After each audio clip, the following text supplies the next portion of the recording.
suasana para tokoh agama. Beliau-beliau ini adalah pemuka agama di Indonesia, tampak dari juga para uskup se-Indonesia. Ada uskup Mandagi dari Papua.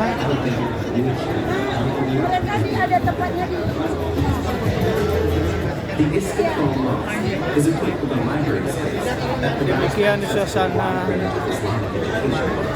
menjelang pertemuan Sri Paus dengan lintas agama, maksud saya tokoh lintas agama di Istiqlal pagi ini. Dan lembaga pendidikan sekarang ini sudah terakreditasi internasional. Kita sudah mendapatkan sertifikat ISO 2 mana.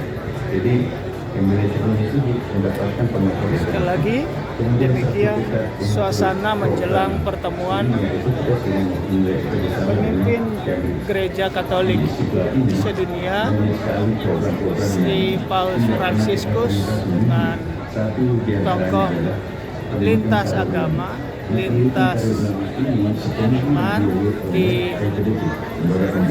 Masjid Istiqlal nanti jam 9. This is the only one in the world in India. Dan Al-Azhar mengakui bahwa luar biasa, kami belum merencanakan tapi Istiqlal sudah ramai. Satu semester nanti kuliahnya di Amerika, satu semester kuliahnya di Al-Azhar. Jadi ulama yang akan lahir nanti akan datang di sini, insya Allah ulama global. Bahasa komentarnya bahasa Arab, bahasa Inggris.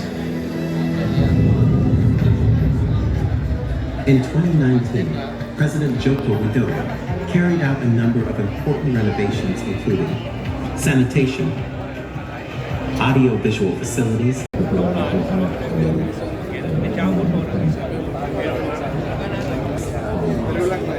Trias Domu.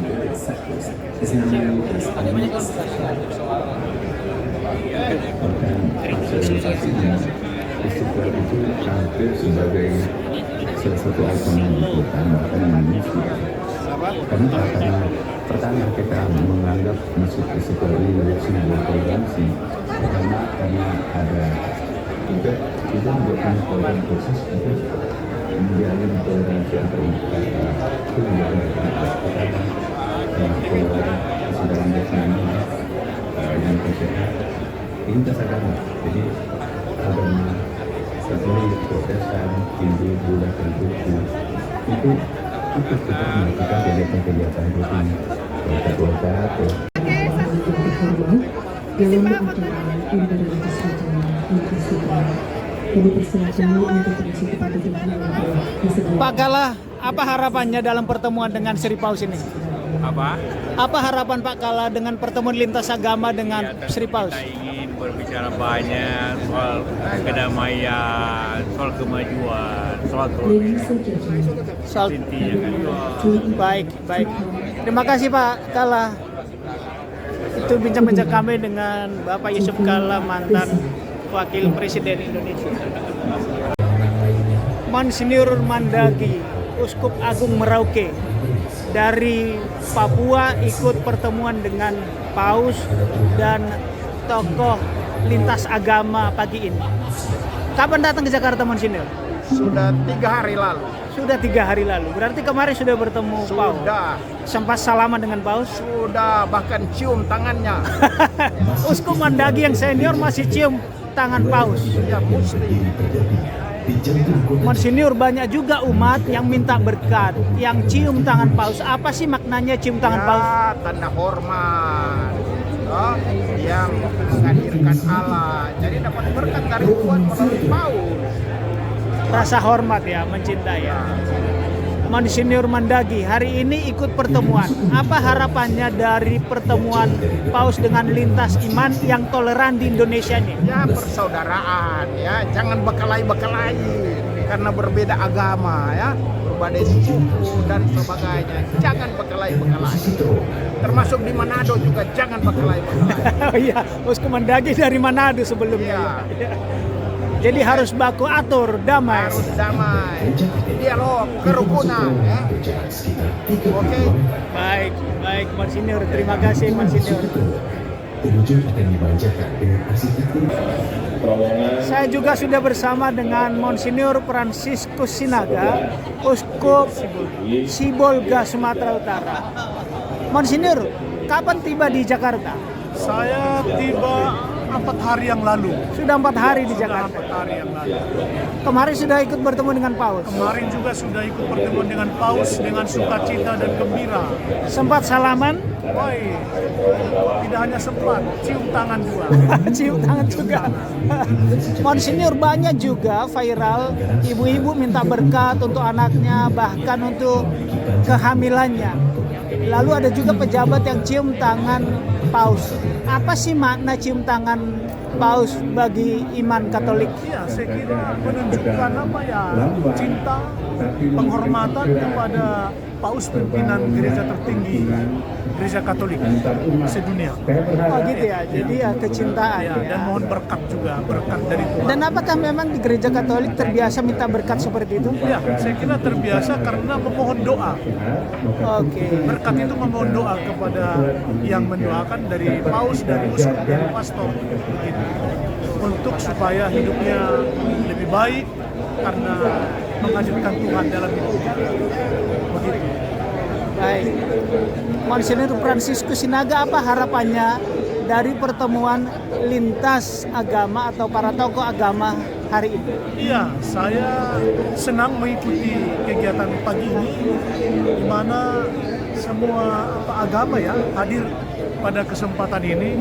Saya kira ini menunjukkan bahwa di Indonesia banyak keragaman dan akhirnya juga harus bermuara kepada toleransi kebersamaan.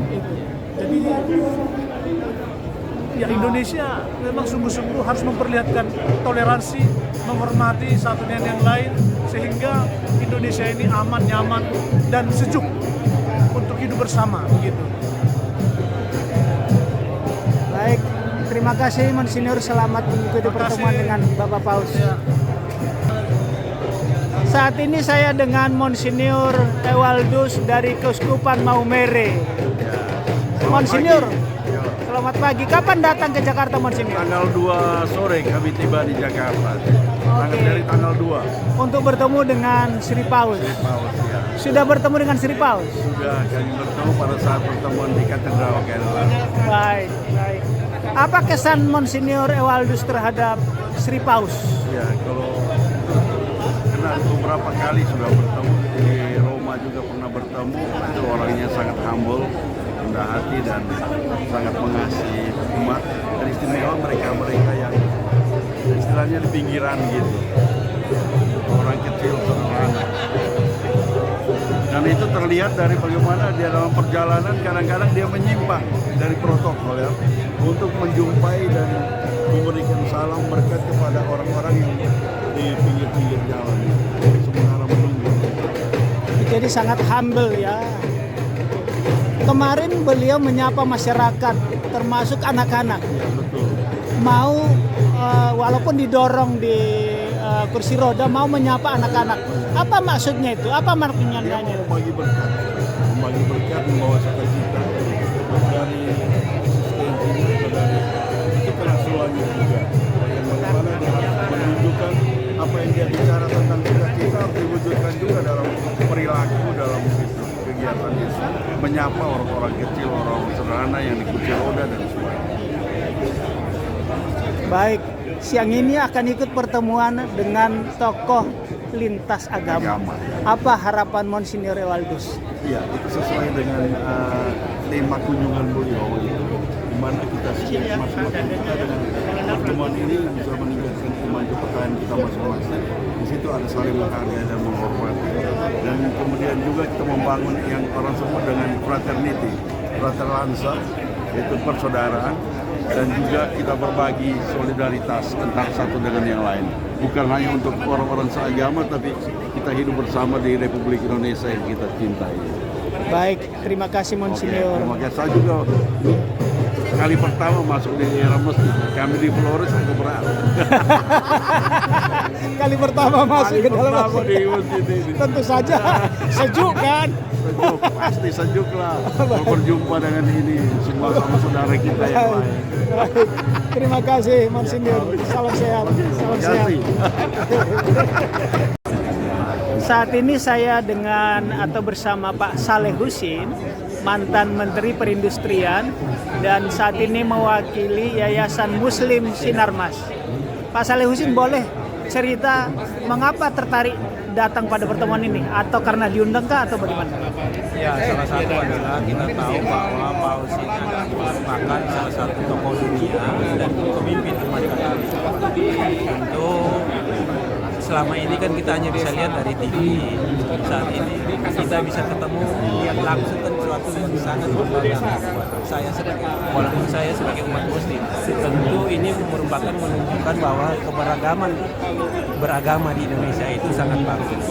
Kita bisa melihat berbagai tokoh agama hadir di sini untuk melihat secara langsung kedatangan pemimpin umat Katolik di Indonesia, terutama di Masjid Istiqlal. Dan kebetulan juga beliau akan mengunjungi terowongan silaturahim yang menghubungkan antara Masjid Istiqlal dan katedral. Ini sesuatu yang belum pernah terjadi di dunia, baru pertama kali di dunia, yaitu di Jakarta. Dan tentu saya sangat bangga bisa melihat langsung paus di Masjid Istiqlal ini. Apa harapan Pak Husin secara spesifik barangkali terhadap kerukunan, toleransi di Indonesia yang sangat majemuk?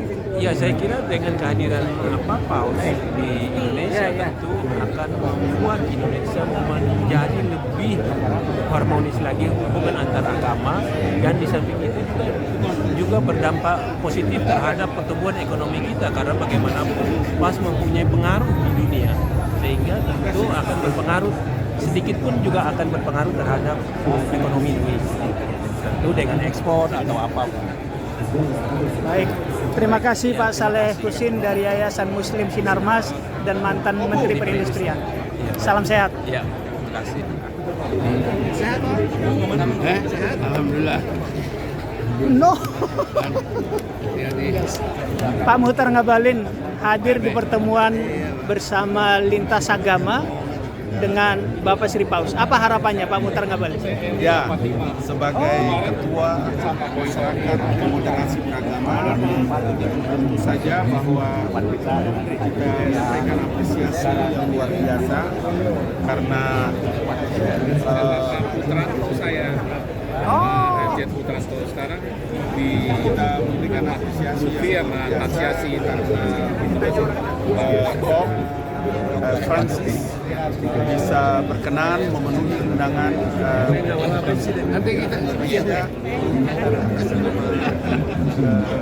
seluruh rakyat Indonesia tentu saja bahwa Indonesia merupakan satu negara yang terus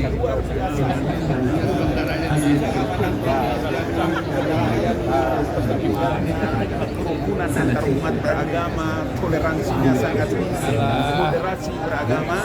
Itu sebabnya kenapa beliau memutuskan untuk bisa melakukan kunjungan ke Indonesia atas nama Ketua Perhimpunan Masyarakat Moderasi Beragama, saya Profesor Dr. Ali Putra Ngabalin SAG. Waduh, nggak dengar. Saya lagi di luar penuh nih, ramai. Kunjungan hebat dari Jam Bapak 10 aja ya, jam 10 aja. Suci, ya, tidak saja sebagai pemimpin umat Katolik, tapi sebagai pimpinan Vatikan datang ke negara Republik Indonesia. Salam dan doa. Terima kasih. Terima kasih Pak Ngabalin. Salam sehat. Ketua. Download Tribun X sekarang. Menghadirkan lokal menjadi Indonesia.